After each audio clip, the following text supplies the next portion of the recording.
chat here.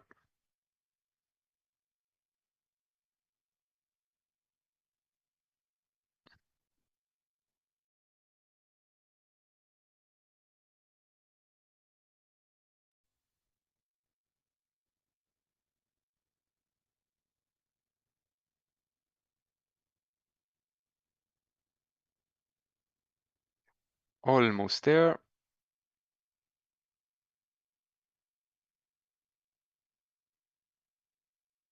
Excellent. So we have our scan results. So far we have identified this as the open ports. We don't have much information other than that. So the next scan that we are going to run, we will want to gather additional information about these open ports.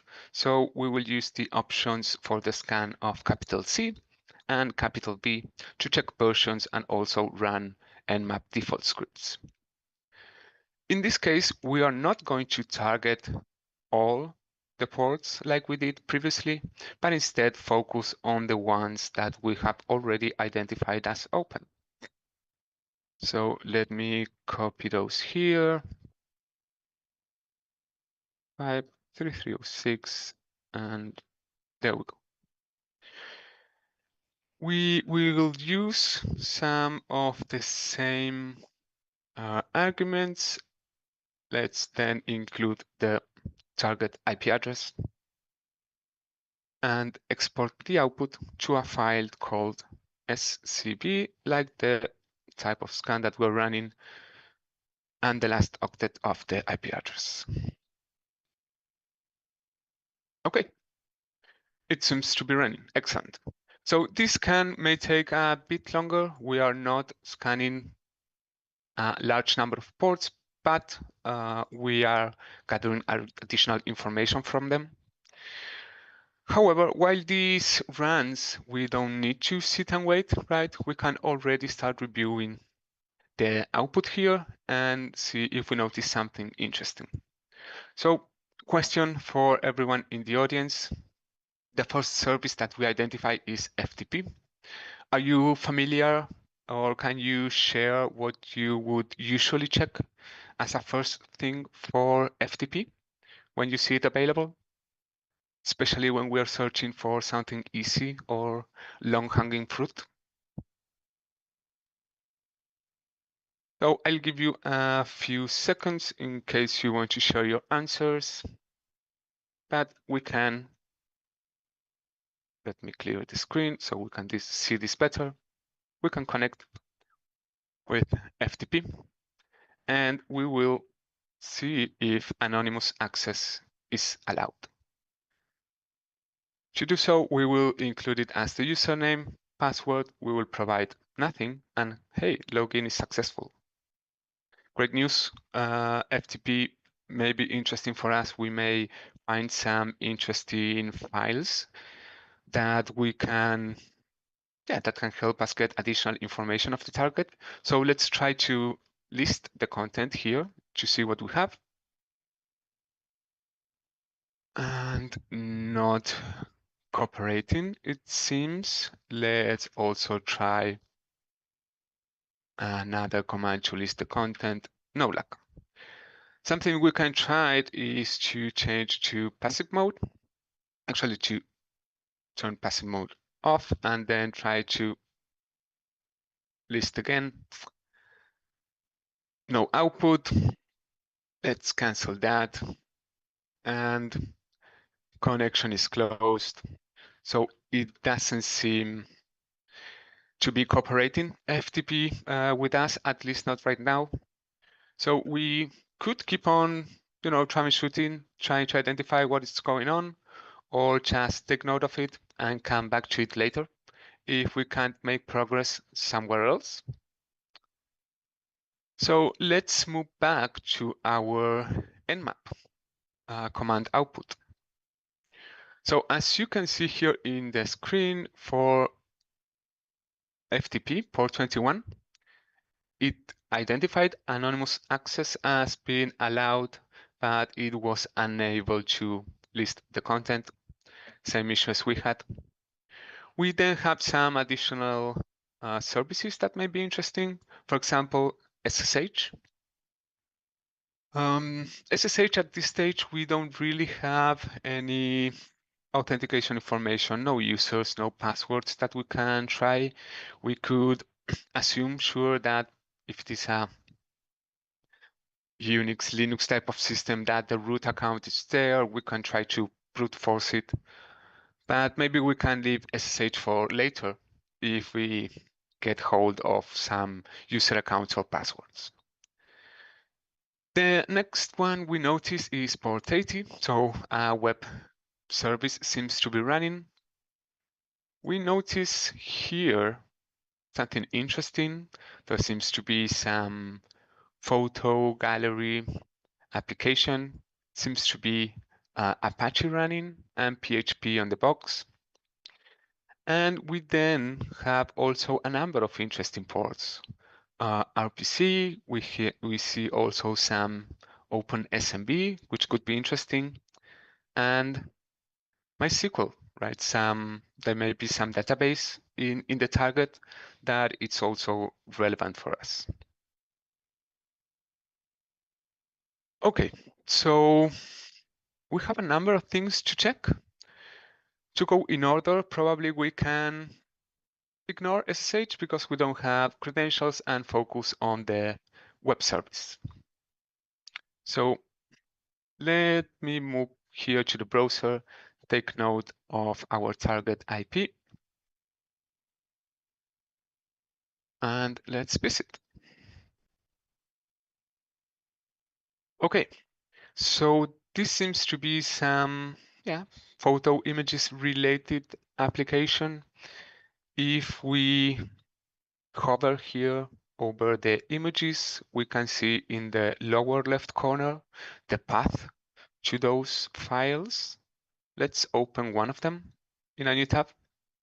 And something interesting to notice here is that we see the version of this web app. This is great for us. We can then check if there are any known vulnerabilities for this application and version. So checking here one of the files, we could, for example, remove the image and see if we can list the contents of this directory. And indeed, yes, we can see them. There are a number of images. We can move to the parent directory as well, see the examples directory plus additional files. Nothing really interesting so far. And if we click back to parent directory, we are back to the home page. Okay. So there are a number of things that we can try. We should look if there are any known vulnerabilities, right, for this version. But before that, we could also enumerate if there are any interesting files or additional directories here that we are not aware of.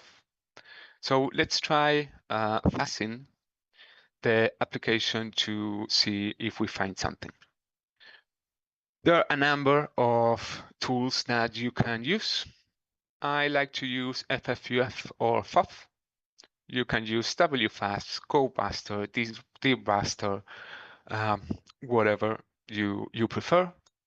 Let's take a quick look at the help options.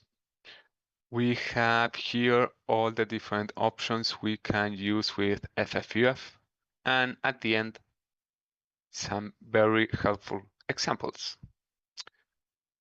So let's try with those examples. We should first define the word list. Let's use, for example, user share word list to master, and let's try with this one, directory list 2-3 medium, very popular one. Then we should specify our URL. So let's copy that from our target. We will paste it here. And then we have to define where we will be fuzzing with our word list. And that's probably it for now. We don't really need to add any filters and so on. So this seems to be running and seems to be running correctly. We are aware already of this images directory, photos. This one is new. Let's take a look. Okay, nothing interesting, but good to know that this seems to be working correctly. We can also see some additional directories that may not be interesting now, but we can check later if needed. So while we have this running in the background, let's look for this application name and version and see if there are any known vulnerabilities that may be interesting for us. I will open here a new tab in the terminal, and we can use search exploit if Frank can type correctly. And there we go. No results. Okay, not great. Let's try removing the version. And okay, here we have 3 results we can check. They all seem to be related to some CMS, Joomla, WordPress. A quick look of this application does not look like WordPress is running here. Maybe our fuzzing identifies something. We could run some quick check, see if we have some known WordPress directories. Nothing here, so this doesn't seem to be helpful for us. Okay, so instead of using search exploit, let's try using a search engine, and let's look for this PHP photo gallery vulnerability, and we could add exploit DB or not. We are already getting some exploit DBs entries. Interesting, we have a GitHub project. We have this one, version 1.0. This should work for us. We are version 0.8. This one, 0.7. We seem to be one version above, so this may not work. Before we go to the GitHub project, let's take a look at these exploits entries. So, a quick look here. We notice a URL that this exploit will try to reach for with the classes directory. We can validate this against our target to see if it aligns. It doesn't seem to be the case. What about this login.php? Is this a thing? It is not. Okay, so this may not be relevant for us. Let's take a look at this next exploit. That unfortunately it's for version 0.7. According to this text here, it's 0.8. We haven't found much really. So let's take a look and give it a try. Maybe, who knows, we're lucky. Looking at the description here, we can see that the web application seems to have an RFI or remote file inclusion bug or vulnerability. Remote file inclusion means that we should be able to load a file that is present remotely, not locally on the target. And by remotely, it could be, for example, in our Kali VM. So this may be interesting for us. We seem to have some details about how to solve or remediate the vulnerability. And at the end, we have a very simple POC. So taking a look at this, we see that we have the site address followed by image.php question mark image equals, and then we should be able to share our payload. Let's see if that aligns with our target, right? This would be our URL. This is what we copied from the exploit, and our payload for now will be just the number one. Okay, good results, definitely better than the previous exploit we were trying. So we seem to be in a good track.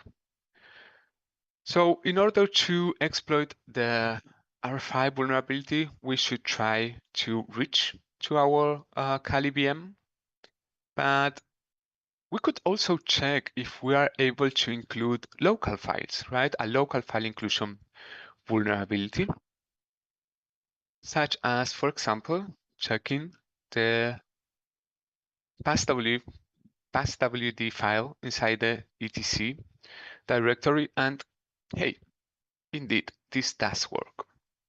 Let's look here at the source, which makes it easier to read.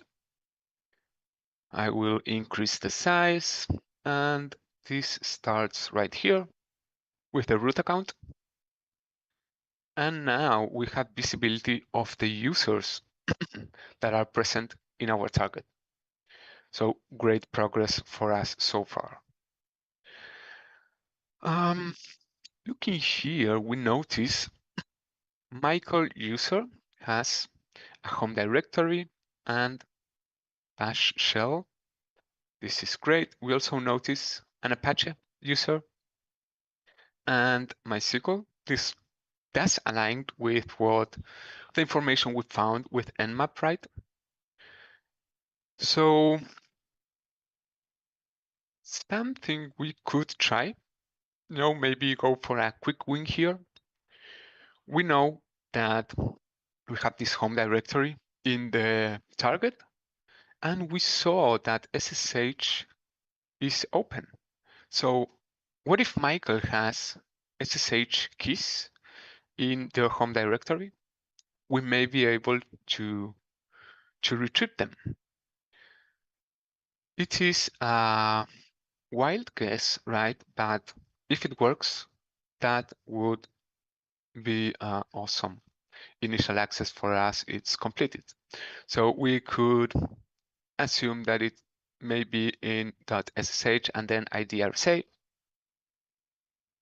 and nothing. Now, either the file doesn't exist or we don't have access to it, right? That's something to consider. We could, keep enumerating for additional files, abusing the vulnerability here. But we know that this may be vulnerable to a remote file inclusion, so let's go with that. Before I move on to exploiting RFI, if you have any questions, feel free to share them in the chat. Trying to keep track of everything. If I miss some of the questions, let me know. Okay, so let me increase the size here a bit. I will start a quick Python web server here in my Kali machine. And then we can try to use the vulnerability to reach out to our web server. So I will include here my Kali IP address. That should be okay. And let's go with an RFI test. There we go. And indeed, we get those GET requests looking for the file. Perfect. Okay, so let's try to upload a PHP reverse shell. Actually, let's host in our Kali web server a PHP reverse shell, and let's call it from the target. We could search the internet, or we could also locate PHP reverse shell right here. We can use this one, the famous pentest monkey ref shell. We will copy it here to our current directory. There it is. And we have to edit a few details. The first one we will change here, it's the IP address. So let's include our VPN IP as seen here. Excellent. And then let's add a port. We can use 443 standard well-known port. Okay, our file is now ready. We will start again the web server, and we will also start our listener on port 443. Let's now go back to our target, and we are looking for the file php reverse shell.php. There it goes. We see the GET requests arriving. The file is there, no issues. However, we don't get nothing in our listener. So, question for the audience. Feel free to share what you think may be happening here, and what we can do to troubleshoot. For now, I will cancel this. And something we should consider, if we go back to our Nmap scan, 443, it's not one of the ports listed here. So while we selected a well-known and standard port, it doesn't really align to our target. So let's try instead using 445.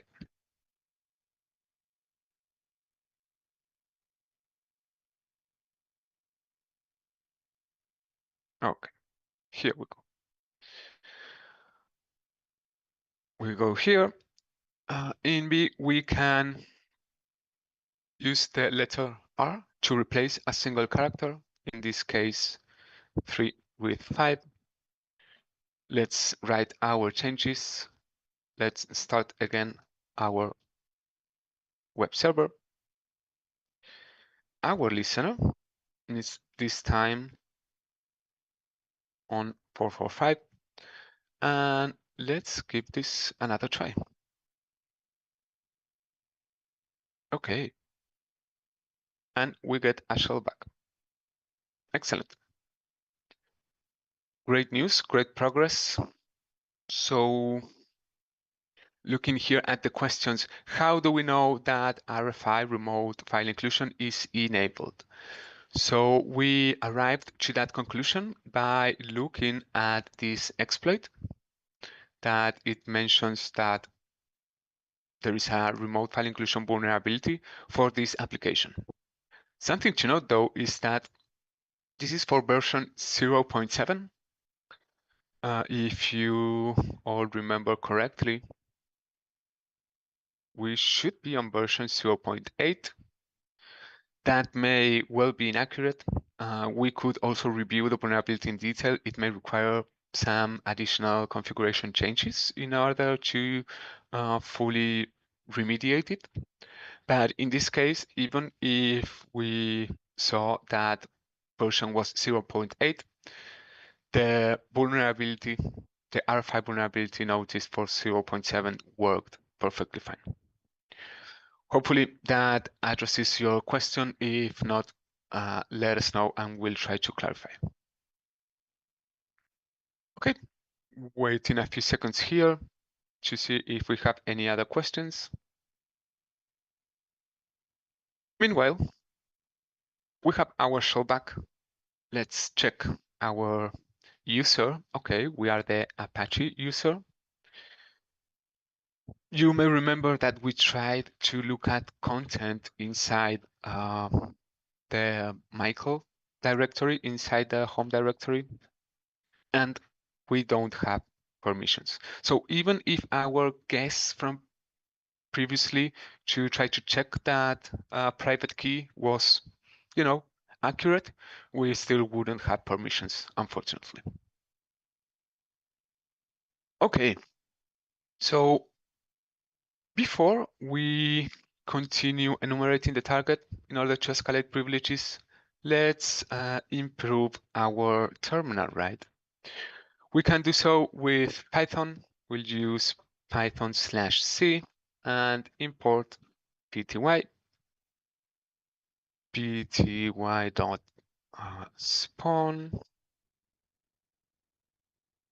We want bin bash, and there we go, much better. Okay, so there are a number of things that we can do to, look possible privilege escalation venues. We could run some automated enumeration script, like for example, limpis, right? Very common, very valid. We are the Apache user, and we know about the web server running here. So something we could check is the var tab directory. In here, we should have, yes, as expected, the HTML directory and all the files that we saw previously, right? And directories actually, while enumerating the web application. We see here there are a number of TXT files and also of PHP files. Something we could check quickly is if there are any, plain text credentials inside configuration files. It's never ideal, not a good practice, but does happen. So let's use cat to visualize anything that then ends with .php. And then we can pipe that output and maybe look for the word password. The I option with grep, it ignores case sensitivity. Okay, no luck. Let's try, instead of password, the word pass. Okay, this does look interesting for sure. Something else we can do with this command is expand it a bit and use the option C for context. And let's use a value of 5. This will print to us 5 lines after and before the entry that we found. This gives us a bit of context, and it seems that we have the root user to be able to access MySQL that we previously saw running on this box. Besides the C option for context for before and after, you could also use /A for after or before and the number of lines that you want to print. Okay, hopefully everything is clear so far. And with this information, let's go ahead and try to log in with MySQL and the user root, and then /b for the password, which should be prompted for us here. We will copy and include, and okay, excellent. So once we have access here, the first thing we want to do is to check at the databases. We can do so with show databases. And the first one is the one relevant for the web application here. So let's use that. All good. It mentions that database has changed. And then let's show the tables. Perfect. We have a single table called users. So let's select everything from users. Okay. And we have 3 entries, right? 3 users, 3 passwords. Michael user, we know it's present in our target. And these passwords, what do they look to you, audience? Feel free to share in the chat. But with these characters and the equal signs, the double equal signs at the end, it does look like this is base 64 encoding. We can validate that very easily. Let's copy the content. Let me open here a new window. We'll use echo, the encoded string that we identified, and we'll pipe it to base 64/t to decode. Okay, we get another of what looks like another base 64 encoded string, so it seems to be double encoded. Let's pipe it again to base 64, and there we go. So definitely not a good way to store credential information. Encoding is not hashing, and this is not a good practice as well, as you can see. This seems to be the password for the Michael user. We should definitely give that a try. If we use SSH, Michael, let's copy the target IP address and the password we identified. And indeed, we were now able to log into our target as Michael. I will make a quick pause for everyone in case you want to ask any questions. And while this is a simple way to remove the encoding, we could also do that here from our MySQL prompt. I was not aware of this, but found out while researching here for this machine. We are going to select the username, and then we're also going to select the password. However, we can convert from base 64. Because this is double encoding, we will include this again. What are we converting the password value to? Actually, another here, 2 characters from the users table. Hopefully that's correct, and indeed. So an alternative method to do this, a bit more clear and tidy. Okay, so we have initial access to the machine. At this stage, I would expect us to be able to, read local txt, and we can then submit it in the portal. Because we have Michael's password, we could check if Michael has any sudo privileges on this box, and it does not. Okay, not great. Something else we could check, and maybe something to mention, when we were looking at the LFI vulnerability at the local file inclusion, we reviewed the etc passwd file. In this file, users are stored, users information for NIX-based systems. You may notice that the password, or actually the hashed password, it's not present here. It is present actually in the shadow file in the same directory. However, if we want to look at that we get permission denied. Indeed, this can only be viewed by root. Let's take a look at the permissions of set file. Here we have it, right? The shadow file. And as you can see, it looks very different to the passwd file, where the users are stored. That being said, by looking at this output, you may notice something interesting, definitely unusual for this password file.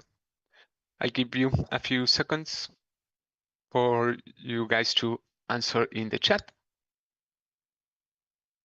What do you notice as unusual here? We lost it.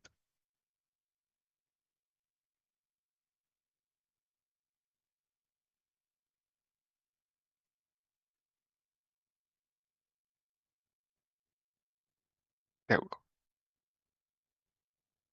So you may notice that Michael is the owner of this file, not root, as it's the usual case. And the owner has write privileges on it. That's great news for us because we can actually take advantage of that to escalate our privileges. There are a number of ways that we can do this. Let's start with something very simple, but also very visible as well. I will move to the line 20. And if you check here, this is the UID or user ID for Michael, which is 1000, and the group ID or group user ID for Michael, which is also 1000. For root, both the UID and the GID is 0. So what we can do is now change Michael's UID to 0. We will write our changes to the file. And now if we log in again as Michael, let me copy the password again from here and use a new terminal.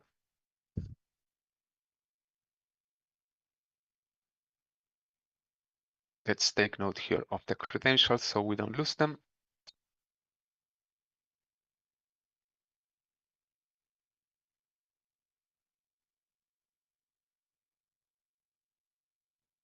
And there we go. We are root. So with that, privilege escalation is really completed for this box. We should be able to visualize the /root/proof.txt file. Now, the next time that Michael logs into this target with his account, he will log in as root. So maybe not the best way to do this. I will quickly show another method. We can use, let me again open a new terminal here. What we're going to do is we're going to create a new user basically. And instead of taking the credential details from the password file, we will from the shadow file, sorry, we will include it directly in the passwd file. To do so, let's consider what is the format of a user in the passwd file. So we first have the username, followed by here, we will now generate a hashed password to include here, followed by the user ID. We want our user ID for the new user to be 0 so that we have root access. We can keep whatever group ID for the group. Let's also use 0 for root group. Let's copy again the username, the home directory. We can include root as well. And finally, the shell. Now, The last missing piece here is this field, which we can generate with OpenSSL. We'll use the password option. We use the option 1 to generate an MD5 type of hash, right? Commonly marked like that. We'll include a salt. Salt are used together with the password to generate the hash value. Our salt would be new user, not really important. And finally, the password, let's say the new user pass, a numerical value and a special character. It tends to be required. Okay, we have our entry. Let's copy this. We will replace it here in this field. And let's try to copy this to the passwd file and then see if we can log in as username and as root. So editing this file again, first thing we'll do is change Michael's UID back to 1000. Then we'll go to the end of the file, insert a new line, copy that content. Fingers crossed, everything looks okay. It seems to be. Let's see.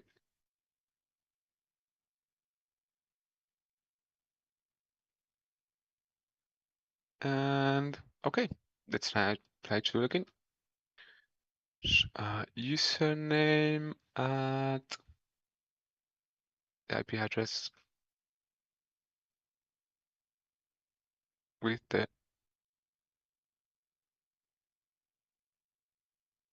copy here.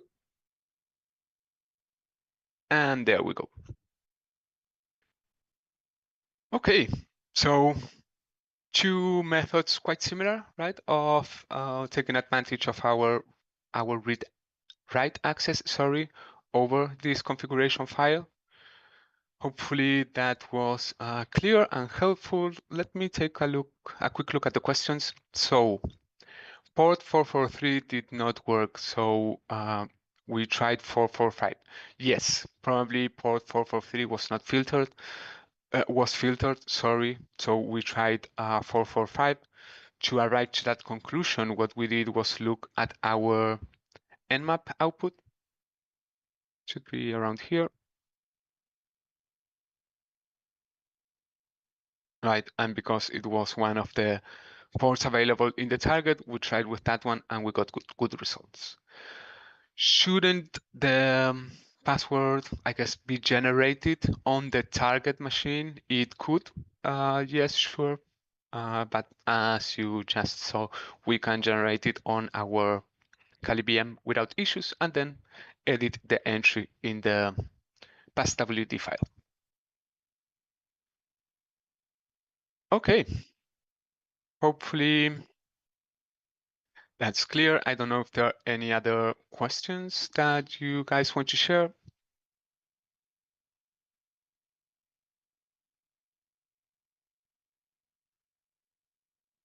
Can we set it to empty?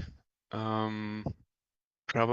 Feel free to try. That's probably the best thing about the labs and the VMs, that you can go ahead and experiment with your approach. Give it a go.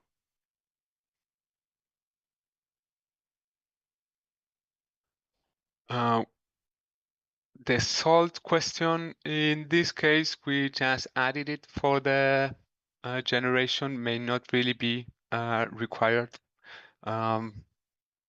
Should really review that one and then get back to you.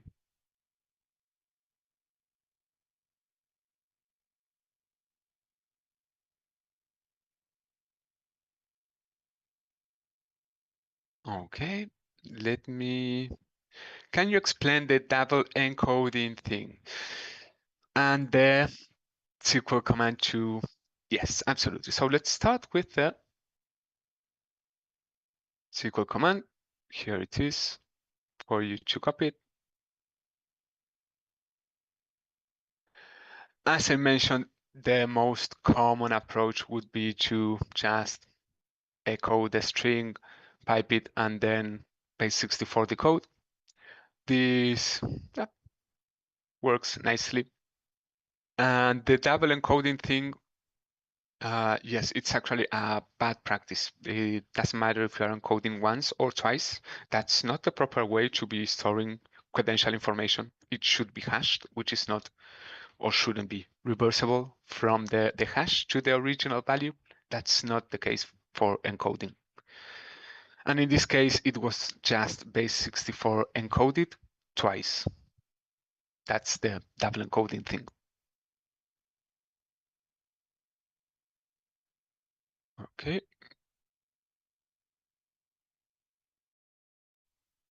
Drinking a bit of water, 1 minute.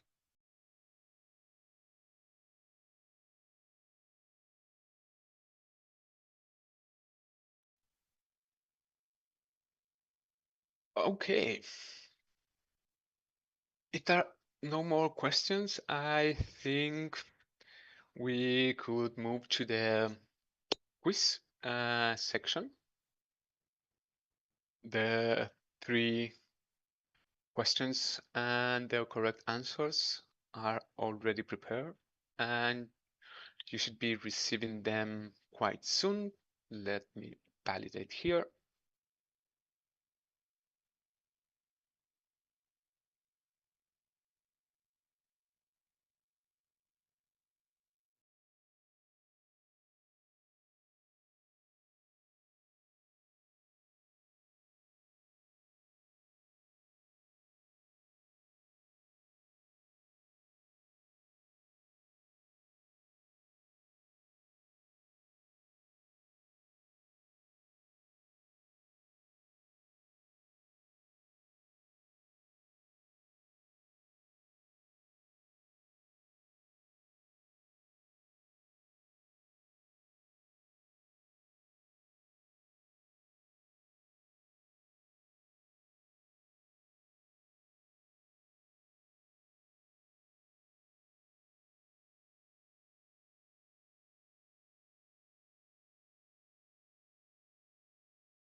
Okay, so questions will be posted soon. Make sure to share the answers. If you are the first one to share the correct answer, you are they're ready to win the prize. For those winners, don't worry that the team will then reach out to you with the instructions to how to claim your prize and so on.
Okay, it seems we already have the winner for Twitch and the first question. That would be Thomas V252. Hopefully that's okay.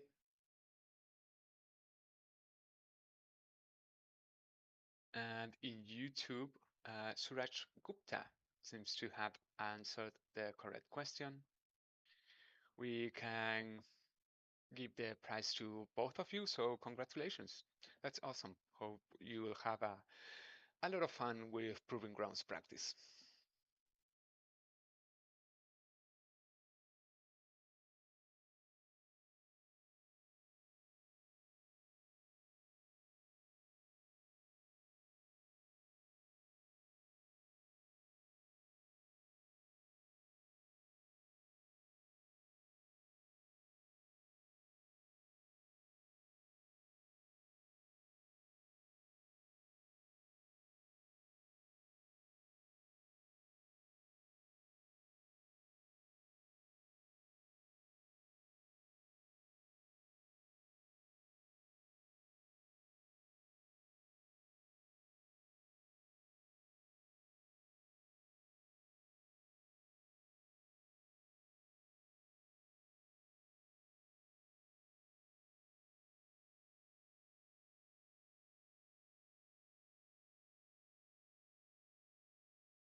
Okay, I understand that the second question should be visible now. So good luck to everyone.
Okay, it seems we have the winners for the second question.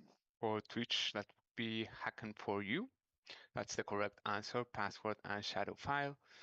And for YouTube, fakes maybe the name, the handle, I'm not sure, but yeah, congratulations to you both. That's correct. So the third question should be coming soon.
Okay, and that's it for the third question.